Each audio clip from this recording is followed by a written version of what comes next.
Saludos, saludos amados, bendiciones nuevamente en otro episodio de Vamos a Él con Alexis Raí, y aquí aprendiendo más acerca de las raíces hebreas y más acerca de nuestro contexto, nuestra historia. Hoy vamos a ver la parashá número 7, la cual se titula Vayetze, quiere decir y salió, y nos encontramos con nuestro hermano Uziel García de Lumbrera en el Camino. Gracias Alexis Raí por la invitación y un placer compartir contigo y con tus seguidores esta hermosa porción de la Torá, que como bien has dicho, Vayetze, que empieza desde Bereshit capítulo 28 verso 1 en adelante. Y como bien dices, significa y salió, con referencia al momento en el que Jacob huye de su hermano Esab, porque Esab hizo un juramento de que lo iba a matar, aunque él, Jacob, no sabía que Esab se había tranquilizado un poco, porque dijo: voy a esperar a que mi papá muera o que fallezca.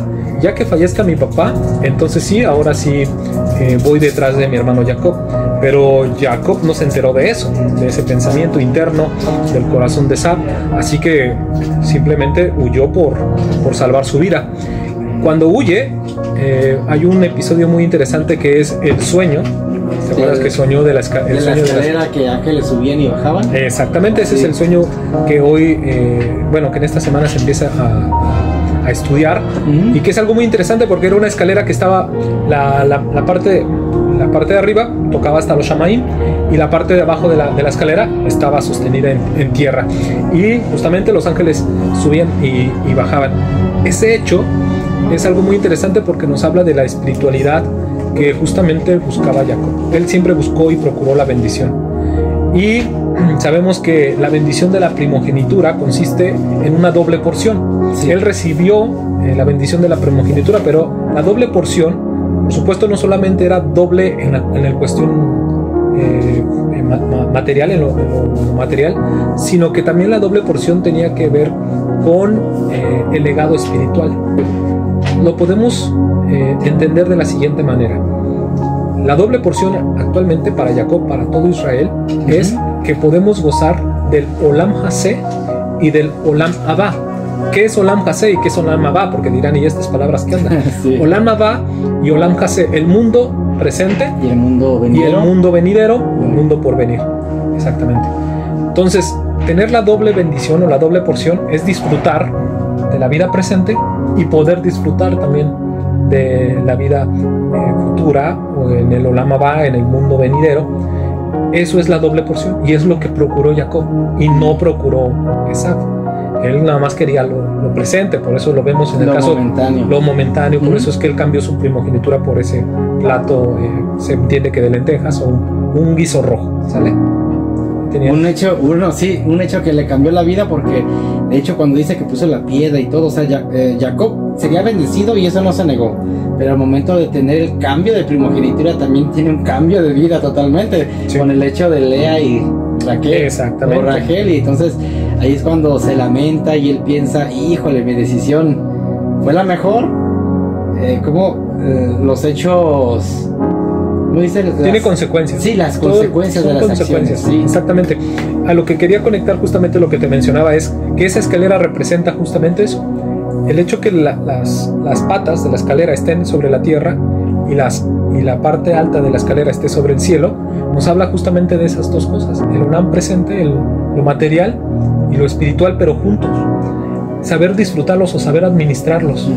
Es como nosotros tenemos que vivir este mundo. Por ejemplo, tenemos un trabajo que recibes un ingreso material, o sea, todo lo que nos desenvolvemos es lo material, y el Eterno te permite disfrutarlo, pero no te tienes que concentrar en eso, porque si solamente nos concentramos en eso y descuidamos lo espiritual, pues entonces nomás nos quedamos con el Olam Hasé y no por el Olam Abba. Entonces la escalera representa eso, lo espiritual y lo terrenal, pero de una manera equilibrada, porque subir y bajar, y literalmente en la vida estamos así, subiendo y bajando. Vas al trabajo y estás bajando, pero vienes a la congregación, estás subiendo. Vas manejando y vas de vacaciones, estás en la tierra, pero te pones a orar y estás en el cielo. Constantemente estamos subiendo y bajando, pero no te puedes quedar abajo. Tienes que estar subiendo y bajando como los ángeles. Eso es conectar, o saber conectar lo material con lo espiritual. Porque hay unos que también dicen, no, pues yo por ser muy espiritual ya no quiero hacer cosas, digamos, mundanas o eso, o sea, a lo que se refiere nada más estar en la tierra. Pero luego hay otros por el otro lado, o sea, de los dos partes. Bueno, obviamente hay un límite, ¿no? El límite de lo mundano, existen sus límites dentro de lo que se permite o lo que la Torah te permite hacer, pero disfrutar. Lo que entiendo es lo que tú dices, ¿no? Porque muchas veces la gente piensa, a veces la gente piensa que si vas de vacaciones ya estás mal, ¿no? Estás disfrutando a tu familia. Ajá. O que si haces esto estás mal, o que, no sé, algo que es completamente material, ¿no? Incluso hasta si te gusta salir a correr y hacer un deporte, estás en lo material y en el plano material, pero no es nada que afecte la vida espiritual. Lo malo es, insisto, en concentrarte solamente en eso y nunca en lo espiritual.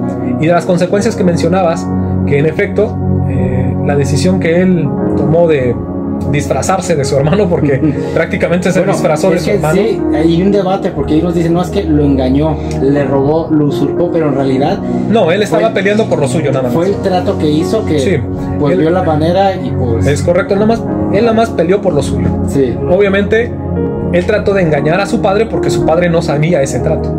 Su padre amaba más a Esaf. Entonces, si tú llegas diciendo, padre, él me la vendió, tal vez para Isaac no era un argumento suficiente para dársela a él y decirle, está bien. Aunque al final de cuentas todo está en el control de los planes. Así se lo dice a Rivka, inclusive, que el mayor servirá al menor y uno será más fuerte, y es donde se cumple y ella entiende y por eso ayuda, ¿verdad? Exactamente. Pero no lo comentó. Lo que no supo Jacob es que esa decisión le iba a traer una consecuencia para obtener esposa. Sí. Porque fíjate que los Jajamín cuentan que Labán comprende que Jacob, cuando llega a su casa, pues es su familiar y buena onda para entonces. Tienen parentesco, son de la familia. Sí. Porque al final Labán era hermano de Rivka, ¿no? Era su tío, entonces los Jajamín dicen que Esaf tenía que casarse con Lea. El primogénito de acá con la mayor de allá es Lea. Y Jacob es el menor y tiene que casarse con Raquel. Así son las circunstancias. Si quieren unir parentesco, o sea, si se quieren unir el matrimonio, así tendría que ser el trato. Esaf con Lea, Jacob con Raquel. Pero Jacob invierte la situación y cuando llega con Labán le cambia la situación. Y Jacob piensa, me engañaste, ¿qué pasó? Me diste a... Y que le dice que tu hija... la menor. Sí. No, primero lo engañó. Sí. Entonces cuando lo engaña, él puede reclamar y decir, oye, me engañaste, ¿por qué me diste? Y aquí los Jajamín entran y comentan, y es que él alteró la situación. Él quiso ponerse como el mayor, como el primogénito, entonces le toca a Lea. O sea, en los planes, así es. Ahora si quieres la menor también, y el otro no viene a reclamarla, o sea, tu hermano Esaf no va a venir a reclamar a Rachel, entonces tú te puedes casar con ella, pero trabaja otros 7 años. Y esas son las consecuencias por haber tomado una decisión. Y tomó al final 14 años de trabajo estar con Raquel, porque trabajó 7 por ella, pero no se la dieron a ella. No, tuvo que trabajar otros 7 años. Otros 7 años después de que pasó los 7 días de la boda, se la dieron. Sí. Y ya la disfrutó y tuvo que pagar otros 7. Y después, para hacerse pues próspero, digamos que por Lea pagó por anticipado, ¿no? Y por Raquel pagó en abonos. En el sentido que ya se la habían dado, y él tuvo que trabajar otros 7 años. Y ahí es cuando la engaña, ¿no? También, igual Lea también participó, y aunque Raquel, pues ella simplemente cayó, ¿verdad? Y esa mujer como que callaba mucho, porque también más adelante con los ídolos que se lleva de su padre Labán, cuando... Ya es al regreso, ya casi por finalizar la porción, sale huyendo, y justamente hablamos acerca de ese silencio de Raquel. De hecho, tenemos una enseñanza ahí en el canal donde hablamos acerca de ese silencio de Rachel, que se compara con el silencio que hizo nuestro Salvador Yeshua HaMashiach. Cuando lo llevaron a la cruz, no abrió su boca. De hecho, está muy conectado el silencio de Raquel con el silencio que hace Yeshua HaMashiach. De hecho, Isaías 53 nos habla de que él, como una oveja, fue llevado al matadero en silencio. ¿Y qué significa Rachel? Silencio. No. ¿Qué es? Oveja de Dios. Oveja de Dios. Entonces Rachel significa oveja de Dios. Y en Isaías 53 habla de una oveja, un cordero, que guarda silencio. O sea, está todo conectado. Está muy ligado. Sí, y entonces ese Jacob, bueno, para cuando se tiene que hacerse próspero y enriquecerse también, que se lo cambia 10 veces del salario o la forma de ganar el dinero. Son trampas de Labán. Sí, ¿no? y Son luego trampas. hasta se llevaba el ganado, lo escondía, y luego está la famosa escena de los palitos, que dice que ponían los palos enfrente de los machos y para poder hacerse próspero. Claro. ¿Qué explicación nos podrías dar a eso? Está muy profundo porque de alguna manera hay muchos comentarios alrededor de ello, tanto de los Jajamim, porque algunos han dicho que el Eterno se lo hacía saber por una revelación, a veces por un sueño, de cómo iba a estar el asunto. Bueno, más abajo dice un sueño. Sí, dice un que sueño. por un sueño. Por un sueño el Eterno le hacía saber cómo iba a estar el nacimiento de todo el ganado, tanto de los pintos o como de los que no eran pintos, etcétera. La verdad, es muy discutible porque de hecho hasta el año pasado nos hacían ahí en las preguntas y respuestas al respecto, y es un tema bastante gris porque pueden salir midrashim explicando de cómo suceden las cosas, pero solamente el Eterno sabe. O sea, es como el Eterno dándole a conocer el futuro a Jacob, o sea, como diciendo tú di esto, o respaldando la palabra de Jacob. Sí. Como, lo que tú digas, eso voy a hacer. Esto está o sea, dos cosas: o respaldo lo que tú digas, o te aviso antes cómo va a salir la situación para que tú te anticipes a eso.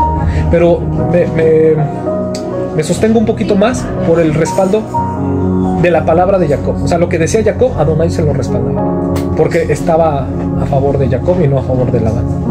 Wow, luego interesante, por ejemplo, ya al finalizar que ya va a tener el encuentro con su hermano, pues estaba muy asustado, porque primero con Labán le dice: ¿por qué vas? ¿Por qué huyes? Te hubiera despedido con fiesta, con danza, con esto, pero te fuiste sin decir nada. Pero al final denuncia su verdadero motivo. ¿Y mis ídolos dónde están?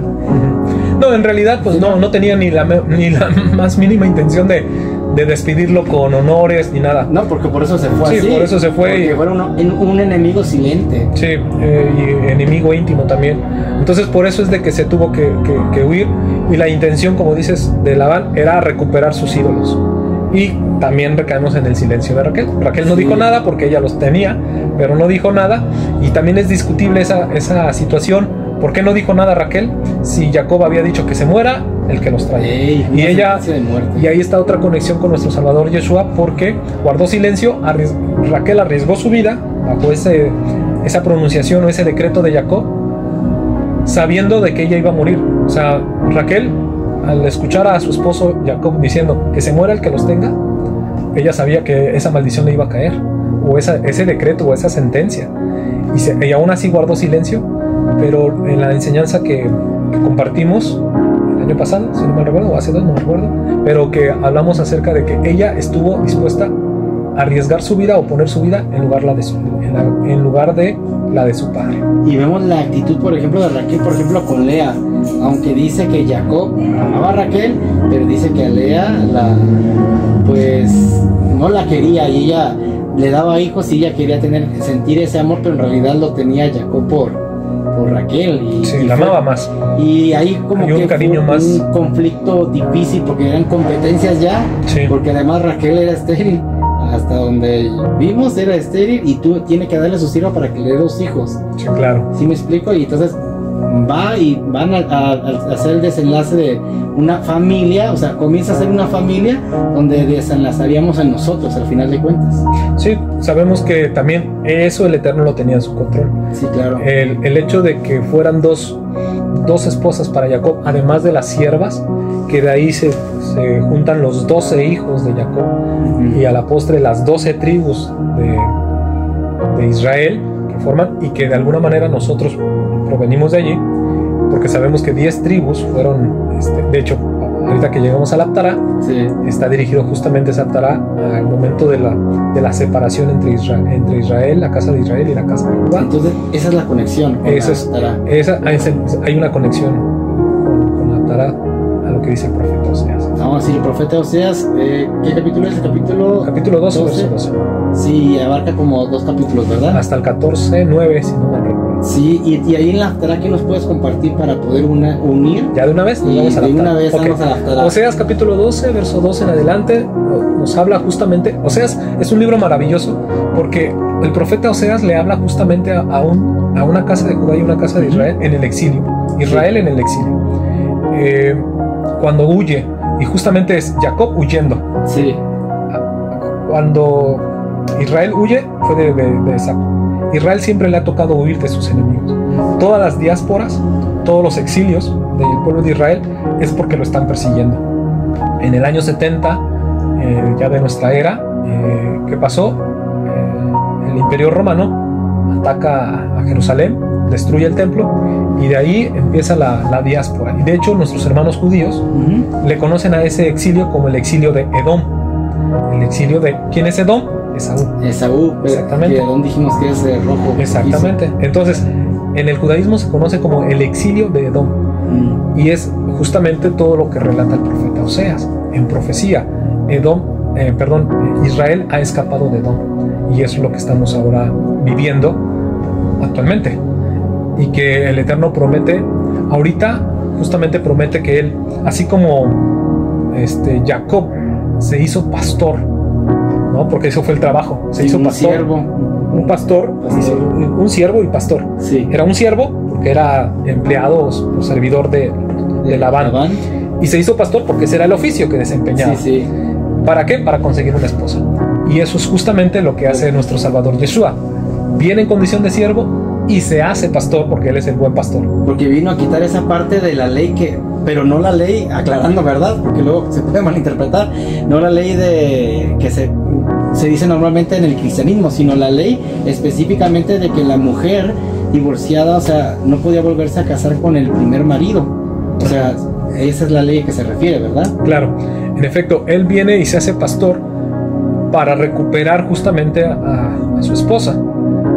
Obviamente porque él también, en conexión con lo que tú estás diciendo, podemos hablar que Yeshua muere y cuando resucita en un nuevo hombre, un hombre glorificado, y de esa manera puede volver a tomar a quien era su esposa, como un hombre nuevo. Sí, ¿no? Pero está muy precioso el altar porque justamente nos habla de eso. Y de los 10 salarios, esto es algo mucho más interesante.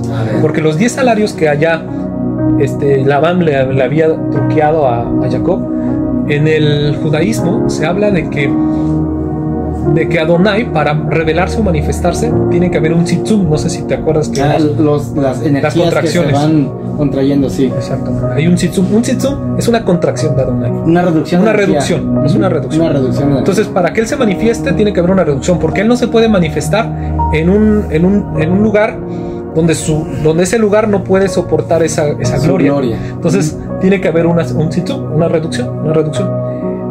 Y en el judaísmo se estudian 10 reducciones o 10, ¿cómo se llaman? Desde lo punto más alto, que es su gloria, que es donde está el Ein Sof, o sea, su plenitud, su esencia, hasta el lugar más bajo del mundo, hay 10. Como la escalera, de hecho, también, ¿no? Exactamente. Conecta. Digamos que hay 10 lugares, a ellos le llaman como 10 sefirot o 10 esferas, 10 lugares, 10 dimensiones, por verlo así, sí. Porque luego se escucha medio raro eso. Entonces son 10 dimensiones desde lo más alto hasta lo más profundo. Entonces, y eso fue lo que hizo nuestro Adón. Desde lo más alto, como dice Filipenses capítulo 2, que él siendo forma de Dios se despojó a sí mismo y tomando forma de siervo y hecho semejante a los hombres y entregó su vida por nosotros y en una muerte y muerte de cruz. O sea, todo ese recorrido, según lo que dice el mismo judaísmo, o sea, que con ese mismo esquema que ellos presentan, ese es el mismo esquema que Yeshua tuvo que pasar por esas 10 dimensiones de tzitzum hasta llegar a lo más bajo. Entonces, esos se catalogan los 10 salarios que Labán le hizo pasar. 10 salarios, 10 cambios, hasta llegar hasta el 10º, que es la condición más terrenal en la que ahorita nos encontramos. Yeshua se hizo hombre y murió por nosotros. O sea que la profecía de Oseas también apunta hacia Yeshua. O sea que es lo que podemos encontrar tanto en la Parashá como en la Haftará. Wow, podemos decir entonces que la vida de nuestro Adón Yeshua se puede recorrer con un dedo, ¿no? Donde con un dedo vamos señalando, vamos bajando y con un mismo dedo vemos todo el trayecto que hubo para poder tener esa condición. Una condición en la cual pudo haber decidido no llegar, no estar, pero por amor, así como Jacob se hizo pastor por amor, por amor en este caso a una esposa, querer tener esposa, también nuestro Adón Yeshua tiene ese mismo amor y todavía entregó no poco, no mucho, entregó todo, hasta la última sangre. Y creo que ahora puede ser el momento de reflexión donde nosotros podemos volver al camino de obediencia y también recorrer ese camino que tenemos que avanzar. Ya está trazado para nosotros. Exactamente. Ya el Eterno nos dejó sus lineamientos y sus mandamientos donde nosotros nos tenemos que conducir. Amén, gloria a Dios. Pues si nos recuerdas tus redes sociales. Pues Lumbrera en el Camino, nos pueden buscar en Instagram, en Facebook, en YouTube principalmente, donde está concentrado el flujo más de enseñanzas. Ahí nos pueden encontrar. Perfecto, pues muchísimas gracias. Lumbrera en el hermano Camino. Ciel. Lumbrera en el Camino. Lumbrera, ya se la saben. Muchas gracias por estar aquí participando, ayudando también aquí a Vamos a Él. Amén. Y esperamos tener más. De hecho, quisiera proponerte las fiestas. Ahí el tema de las fiestas, si lo podemos ir desglosando, cómo surgen y cómo cada una no tiene que ver con un sistema de columna vertebral, para poder entender también qué conexión tiene tanto con las fiestas de otoño, sí, como las de verano, y qué función tiene cada una. ¿Sí? Claro. No sé si se pudiera aquí también. Con la ayuda del Eterno. Sí, porque he recibido preguntas acerca de eso y más bien una enseñanza ayudaría más a eso. De acuerdo, con la ayuda del Eterno ahí estaríamos organizándonos para... Próximamente, ya lo dijo. ¿Sale? Gracias, mi hermano Shalom, Alexis. shalom. Bendiciones. Shalom, bendiciones.